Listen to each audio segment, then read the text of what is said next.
요한복음 19장 1절로 9절 말씀 저희 다 같이 보겠습니다.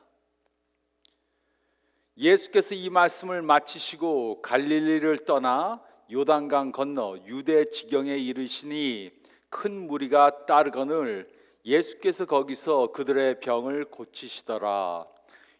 바리새인들이 예수께 나와 그를 시험하여 이르되 사람이 어떤 이유가 있으면 그 아내를 버리는 것이 옳으니까? 예수께서 대답하여 이르시되 사람을 지으신 이가 본래 그들을 남자와 여자로 지으시고 말씀하시기를 그러므로 사람이 그 부모를 떠나서 아내에게 합하여 그 둘이 한 몸이 될지니라 하신 것을 읽지 못하였느냐? 그런즉 이제 둘이 아니요 한 몸이니 그러므로 하나님이 짝지어 주신 것을 사람이 나누지 못할지니라 하시니 여짜오되 그러면 어찌하여 모세는 이혼 증서를 주어서 버리라 명하나이까? 예수께서 이르시되 모세가 너희 마음의 완악함 때문에 아내 버림을 허락하였거니와 본래는 그렇지 아니하니라. 내가 너에게 말하노니 누구든지 음행한 이후에 아내를 버리고 다른 데 장가드는 자는 간음함이니라. 아멘. 최근 통계조사에 의하면 전체 성인의 25%가 한 번 이상의 이혼을 한다고 합니다. 즉 4명 중 1명이 이혼을 합니다. 그리고 그리스도인과 그리스도인들이 아닌 사람들 이혼율에는 차이가 없습니다. 25%에 가까운 부부가 이혼을 한다면 얼마나 많은 부부들이 행복하지 않은 부부관계를 유지하며 살고 있습니까? 행복한 결혼 생활을 하는 부부들의 비율은 도대체 얼마나 되겠습니까? 많은 부부들의 결혼 생활이 절망적인 상태에 있습니다. 서로 대화를 하지 않습니다. 서로를 존경하지 않습니다. 또 끊임없이 싸웁니다. 이번 시리즈를 통해 우리의 가족 상태를 살펴보고 어떻게 하면 가족 관계를 더 좋게 할 수 있는지 생각해 보겠습니다.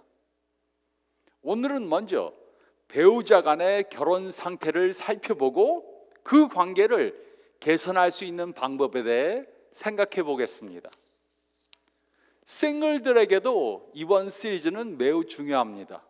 그 이유는 건전한 건강한 결혼 생활을 하기 위해 싱글일 때 무엇을 하느냐가 매우 중요하기 때문입니다. 결혼하기 전에 건강한 결혼 생활의 습관을 길러야 합니다. 결혼에 대한 주제는 다루는 것이 매우 어렵습니다. 많은 사람들이 행복하지 못한 결혼 생활을 하고 있습니다. 또 많은 사람들이 이혼의 상처를 가지고 있습니다. 또한 이혼한 가정에서 자란 자녀들 역시 많은 상처를 갖고 있습니다. 그러므로 결혼이라는 주제를 다루면서 저의 목적은 행복한 결혼 생활을 하게 돕는 것입니다. 우리가 지금 어떤 결혼 생활을 하고 있든 또 어떤 가정에서 자라났든 하나님의 능력은 우리의 삶을 변화시킬 수 있습니다. 우리는 하나님의 능력을 통해 변화될 수 있습니다. 그러므로 어떻게 하면 단순히 결혼 생활을 유지하는 것이 아니라 진정으로 행복한 결혼 생활을 할 수 있습니까? 예수님께서는 건강한 결혼 생활을 하기 위해 그의 말씀을 따르라고 가르쳐 주셨습니다. 첫째로 저희가 읽은 말씀 가운데 1절로 6절 상반절 말씀을 보면 우리는 결혼에 대한 하나님의 계획을 받아들여야 합니다. 우리는 결혼에 대한 하나님의 계획을 받아들여야 합니다. 1절로 2절은 이렇게 기록했습니다. 예수께서 이 말씀을 마치시고 갈릴리를 떠나 요단강 건너 유대 지경에 이르시니 큰 무리가 따르거늘 예수께서 거기서 그들의 병을 고치시더라. 예수님께서는 이제 갈릴리 지방을 떠나서 예루살렘을 향해 남쪽으로 가기 시작하셨습니다. 많은 사람들이 예수님을 따라왔습니다. 갈릴리에서 많은 병자들을 고치신 것처럼 유대에서도 많은 병자들을 고치셨습니다. 3절은 이렇게 기록했습니다. 바리새인들이 예수께 나와 그를 시험하여 이르되 사람이 어떤 이유가 있으면 그 아내를 버리는 것이 옳으니까. 바리새인들은 끊임없이 예수님을 시험했습니다. 그들은 예수님께서 모세의 가르침과 모순되는 그런 말씀을 하심으로 그의 평판을 스스로 손상시키기 원했습니다. 그래서 이들은 예수님께 남편이 아내와 이혼을 해도 되는가, 또 어떤 이유로 이혼을 해도 되는가 물었습니다. 이 당시 유대교 지도자들은 이 문제에 대한 다양한 의견을 가지고 있었습니다. 어떤 이들은 어떤 이유라도 이혼을 하면 안 된다 이렇게 가르쳤습니다. 하지만 다른 이들은 음란한 것을 이유로 이혼을 허용했습니다. 하지만 그 음란한 것이 무엇인지 대해서는 서로 다 의견이 달랐습니다. 어떤 사람들은 이것은 어떤 큰 죄를 가리킨다고 말했습니다. 다른 사람들은 이것은 남편의 식사를 준비하다가 빵을 태우는 것과 같은 사소한 일을 전부 다 포함한다고 그렇게 가르쳤습니다. 예수님의 대답은 무엇이었습니까? 4절로 6절 상반절은 이렇게 기록했습니다. 예수께서 대답하여 이르시되 사람을 지으신 이가 본래 그들을 남자와 여자로 지으시고 말씀하시기를 그러므로 사람이 그 부모를 떠나서 아내에게 합하여 그 둘이 한 몸이 될지니라 하신 것을 읽지 못하였느냐? 그런즉 이제 둘이 아니요 한 몸이니. 예수님께서는 창세기 1장 27절과 창세기 2장 24절 말씀을 인용해서 하나님께서 태초에 결혼을 계획하신 것을 말씀하셨습니다. 태초에 하나님께서 남자와 여자를 만드셨습니다. 그리고 결혼을 통해 서로 연합하게 하셨습니다. 그리고 예수님께서는 남편과 아내가 결혼하면 더 이상 둘이 아니라 하나라고 말씀하셨습니다. 이것이 하나님께서 태초에 결혼을 계획하신 방식이었습니다. 이것이 결혼에 대한 하나님의 계획이었습니다. 결혼에 대한 하나님의 뜻은 일부일체제로서 남자는 여자와 결혼하고 죽음이 그들을 갈라놓을 때까지 결혼 생활을 유지하는 것입니다. 태초에 하나님께서 결혼을 이렇게 설계하셨습니다. 결혼을 통해 두 사람이 하나가 됩니다. 두 사람은 더 이상 별개의 두 사람으로 존재하지 않습니다. 두 사람은 각자의 삶에서 한 쌍의 삶을 살게 됩니다. 하지만 자신에 대해 죽지 않고는 배우자와 서로 하나가 될 수 없습니다. 자신에 대해 죽어야 두 사람이 하나가 되는 것입니다. 이것이 결혼식에서 신랑 신부가 초를 점화하는 이유입니다. 두 사람은 분리된 두 인격으로 존재하지 않고 이제 두 사람이 하나가 되는 것입니다. 그런데 남편과 아내가 모두 이기적으로 행동하고 자신이 원하는 대로 사는 결혼 생활을 상상해 볼 수 있습니까? 그런 결혼은 성공할 수 없습니다. 우리는 자기 자신을 죽이고 배우자와 연합하여 함께 살아야 합니다. 결혼을 하면 두 사람이 하나가 되어야 합니다. 그리고 그 두 사람은 하나님께서 설계하신 대로 결혼 생활을 만들어 가야 합니다. 우리는 결혼에 대한 하나님의 계획을 받아들여야 합니다. 우리는 결혼에 대한 하나님의 계획을 받아들여야 합니다. 그리고 둘째로 6절 하반절 말씀을 보면 우리는 이혼의 심각성을 깨달아야 합니다. 우리는 이혼의 심각성을 깨달아야 합니다. 6절 하반절은 이렇게 기록했습니다. 그러므로 하나님이 짝지어 주신 것을 사람이 나누지 못할지니라 하시니, 예수님께서는 남편과 아내는 더 이상 둘이 아니라 하나라고 말씀하셨습니다. 이것이 바로 하나님이 정하신 것입니다. 하나님께서 창조의 질서를 따라 그들을 부부로 짝지어 주셨다면 이혼은 부자연스러운 것이고 또 하나님을 거역하는 행위입니다. 하나님께서는 이혼을 전혀 계획하시지 않으셨습니다. 그러므로 예수님께서는 하나님이 정하신 부부의 하나됨에 초점을 맞추심으로 결혼의 신성함을 강조하셨습니다. 하나님께서는 남편과 아내를 한 몸으로 만드셨고 그 어떤 사람도 그 관계를 갈라놓을 수 없다고 하셨습니다.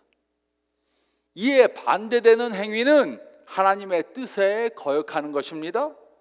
그러므로 이혼은 하나님께서 의도하신 것이 절대로 아닙니다. 그런데 요즘 사람들은 배우자와 이혼하려면 마음대로 해라 이렇게 가르칩니다. 그러나 하나님의 법을 무시하면 우리는 항상 자신을 다치게 하고 주변 사람들을 다치게 합니다. 하나님께서 어떤 일을 명하신 이유는 그것에 거스르면 자신이나 남에게 피해를 주기 때문입니다. 그러나 오늘날 많은 사람들은 모든 관계를 이 관계를 통해 내가 무엇을 얻을 수 있을까라는 질문으로 축소합니다. 우리는 우리에게 유익이 되는 것을 하고자 하고 때로는 그것을 하기 위해 하나님의 명령도 거역합니다. 그러면 결국 자신과 주변 사람들에게 상처를 줍니다. 저는 그리스도인이라고 주장하는 한 상담자의 글을 읽은 적이 있습니다. 이렇게 기록했습니다. 하나님께서는 사람들을 위해 결혼을 만드셨고 사람들을 결혼을 위해 만드시지 않으셨다. 그러므로 결혼이 당신을 행복하게 해주지 못한다면 이혼하라. 이혼은 당신이 지금까지 한 것 중 가장 성공적인 일이 될 수 있다. 이혼은 긍정적이고 문제 해결적이고 성장 지향적인 단계가 될 수 있다. 개인의 승리가 될 수 있다. 이렇게 기록했습니다. 근데 문제는 성경은 이렇게 말하고 있지 않는다는 것입니다. 그리고 하나님의 말씀에 어긋나는 행동을 하면 우리는 우리 자신과 다른 사람들에게 상처를 주게 됩니다. 모든 이혼은 죄 때문에 일어납니다. 누군가의 죄 때문에 일어납니다. 그 누구의 죄도 없다면 이혼은 불가능합니다. 또 이혼은 그 관계에 연관된 모든 사람들에게 심각한 상처를 줍니다. 이혼에는 승자가 없습니다. 이것이 하나님께서 이혼을 반대하시는 이유입니다. 하지만 당한 상황이 이혼하게 만들었다면 어떻게 합니까? 여러 가지 일로 이혼을 했다면 어떻게 해야 합니까? 평생 죄인으로 살아야 합니까? 하나님께서는 당신을 2등 시민으로 볼 것입니까? 절대 아닙니다. 절대 아닙니다. 물론 이혼은 심각한 죄입니다.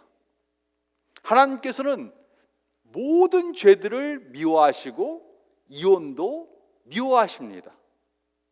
하지만 그는 죄인을 사랑하시고 그들을 용서하십니다. 그러므로 이혼의 고통을 겪었다면, 이혼의 상처를 가지고 있다면 하나님께 나아가 그의 용서를 경험해야 합니다. 그러면 하나님께서는 용서해 주시고 회복시켜 주실 것입니다. 새로운 시작의 기회를 주실 것입니다. 하나님께서 모든 죄를 완전히 용서하셨다는 사실을 결코 잊어서는 안 됩니다. 그리고 하나님의 자녀로 떳떳한 삶을 살아야 합니다. 죄인이지만 하나님께서 용서했기 때문에 떳떳하게 살 수 있는 것입니다. 이혼의 상처를 이기고 건강한 새로운 삶을 살아야 합니다. 그리고 지금 결혼한 상태에 있다면 우리는 이혼에 대한 하나님의 말씀을 기억해야 합니다. 이혼은 배우자에게 상처를 줍니다. 이혼은 자녀들에게 상처를 줍니다. 이혼은 부모님들에게 상처를 줍니다. 또 이혼은 그리스도인들의 공동체에 해를 끼칩니다. 이혼에는 승자가 없습니다. 그러므로 우리는 결혼을 보호하기 위한 최선을 다해야 합니다. 무슨 수술을 쓰더라도, 어떻게 해서라도 이혼하지 않기 위해 최선의 노력을 해야 합니다. 우리는 이혼의 심각성을 깨달아야 합니다. 우리는 이혼의 심각성을 깨달아야 합니다. 그리고 셋째로 7절로 9절 말씀을 보면 우리는 성적 죄의 위험성을 깨달아야 합니다. 우리는 성적 죄의 위험성을 깨달아야 합니다. 예수님의 주장은 모세가 준 율법을 어떻게 이해하는가, 그것에 대한 답을 아직 주지 못했습니다. 그래서 바리새인들은 다음에 질문을 했습니다. 7절로 8절은 이렇게 기록했습니다. 여짜오되 그러면 어찌하여 모세는 이혼 증서를 주어서 버리라 명하나이까? 예수께서 이르시되 모세가 너희 마음의 완악함 때문에 아내 버림을 허락하였거니와 본래는 그렇지 아니하니라. 바리새인들은 모세가 신명기 24장 1절에서 말한 것을 언급했습니다. 신명기 24장 1절은 다음과 같이 기록했습니다. 사람이 아내를 맞이하여 데려온 후에 그에게 수치되는 일이 있음을 발견하고 그를 기뻐하지 아니하면 이혼 증서를 써서 그의 손에 주고 그를 자기 집으로 내보낼 것이요. 그들은 이 말씀을 이렇게 해석했습니다. 남자가 여자를 취했는데 그 아내에게서 수치되는 일이 있으면 그는 이혼 증서를 써서 아내에게 주고 그녀를 집에서 쫓아내라. 이렇게 이 말씀을 해석했습니다. 그러나 이 말씀의 문맥을 보면, 또 이 말씀 뒤에 있는 말씀을 보면 이런 뜻이 전혀 아닙니다. 그 대신 이 말씀은 다음과 같이 해석해야 합니다. 남자가 아내를 취했지만 그 아내에게서 수치되는 일을 찾으면 그는 이혼 증서를 써서 아내를 집으로 내보내고, 그녀가 재혼을 했는데 두 번째 남편이 그녀와 이혼을 하면 그녀의 첫 번째 남편은 그녀에게 다시 장가를 가지 말라, 이렇게 말한 것입니다. 다시 말해서 모세는 수치되는 이유가 있다면 이혼하라, 그것을 말한 것이 아닙니다. 그 대신 두 번 이혼한 여성이 첫 번째 남편과 다시 재혼하는 것을 금지한 것입니다.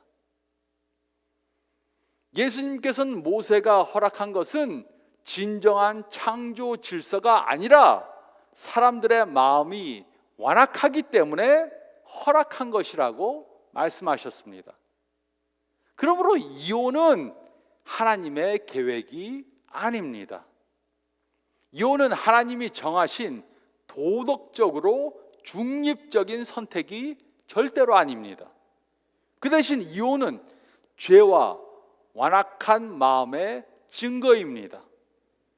그러므로 이 문제에 대한 바리새인들의 근본적인 태도는 잘못된 것이었습니다.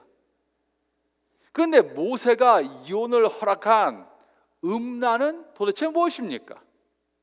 이것에 수치되는 것, 음란은 무엇입니까? 9절은 이렇게 기록했습니다. 내가 너에게 말하노니 누구든지 음행한 이후에 아내를 버리고 다른 데 장가드는 자는 간음함이니라. 예수님께서는 음행 외에는 이혼을 금하셨습니다. 헬라어로 음행이란 단어는 포르네이나 포르네야입니다. 영어 단어 포르노는 이 단어에서 나온 것입니다. 이 용어는 음행, 매춘, 간음 등의 성적 모든 죄를 다 포함합니다. 그래서 성적 죄가 있을 때는 이혼을 허락했습니다. 하지만 이런 경우에도 이혼을 명령한 것은 아닙니다. 이혼을 허락한 것이지 명령한 것은 아닙니다. 이혼은 절대 의무가 아닙니다. 예수님은 절대로 이혼을 부추기지 않으셨습니다. 하지만 안타깝게도 어떤 성적 죄가 이미 저질러졌다면 그것을 해결하는 방법으로 이혼을 허락하신 것입니다. 이것은 매우 급진적인 가르침입니다. 현 세대가 가르치는 것과 전혀 다른 것입니다. 예수님께서는 한 가지 이유로만 이혼을 허락하셨습니다. 즉 성적인 죄가 있었을 때만 이혼을 허락하셨습니다. 그러므로 결혼을 망치는 확실한 방법이 있습니다. 그것은 바로 성적 죄입니다. 그리고 이것은 남편과 아내에게 모두 해당됩니다. 그래서 우리는 성적 죄를 심각하게 여겨야 합니다. 그리고 성적 죄를 피하기 위해 최선을 다해야 합니다. 우리는 성적 죄가 우리 삶에 들어오는 것을 허용하면 안 됩니다. 우리는 성적 죄로부터 멀리 떠나야 합니다. 어떤 사람이 저에게 이런 질문을 했습니다. 그는 기혼 남성이었고 사무실에서 함께 일하는 한 여성에게 매력을 느꼈습니다. 그녀도 자신과 같은 감정을 가지고 있다고 말했습니다. 그는 저에게 내가 어떻게 해야 합니까? 라고 물었습니다. 저는 심각하게 생각했습니다. 약 5초 동안 심각하게 생각했습니다. 그리고 그에게 새 직장을 찾으라 말했습니다. 그 직장의 이점이 무엇이든 결혼 생활을 망치게 시험을 들게 한다면 그것은 전혀 가치가 없는 것입니다. 아무리 그 직장이 좋아도 결혼을 망치게 하고 간음하게 한다면 그 직장을 떠나야 합니다. 합리화하려고 하지 말아야 합니다. 그것을 조정할 수 있다고 생각하지 말아야 합니다. 그 대신 그곳으로부터 멀리 떠나야 합니다. 우리는 성적 죄의 위험성을 깨달아야 합니다. 우리는 성적 죄의 위험성을 깨달아야 합니다. 많은 사람들의 부부관계가 절망적인 상태에 있습니다. 그것은 자신들의 생각을 따라 결혼 생활을 하려고 하기 때문입니다. 그들은 결혼에 대한 하나님의 계획을 따르지 않습니다. 그들은 자신의 생각과 계획대로 결혼 생활을 만들어 가려고 합니다. 남편은 남편이 가지고 있는 계획이 있습니다. 아내는 아내가 가지고 있는 계획이 있습니다. 이 두 계획이 서로 다릅니다. 근데 두 다른 사람이 두 다른 계획을 가지고 하나의 결혼을 만들어 가려고 하니까 그것이 이루어지지 않는 것입니다.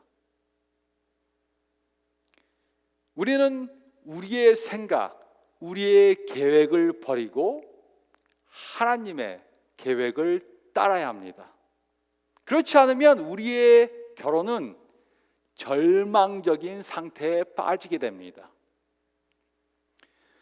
결혼은 하나님이 만드신 것입니다. 하나님께서는 우리가 하나님의 방법대로 결혼 관계를 만들어 가기 원하십니다. 그래서 우리는 결혼에 대한 하나님의 계획을 받아들여야 합니다. 우리의 생각을 버리고 하나님의 뜻대로 결혼 관계를 만들어 가야 합니다. 그러면 건강하고 행복하고 사랑이 넘치는 부부관계를 만들어 갈 수 있습니다.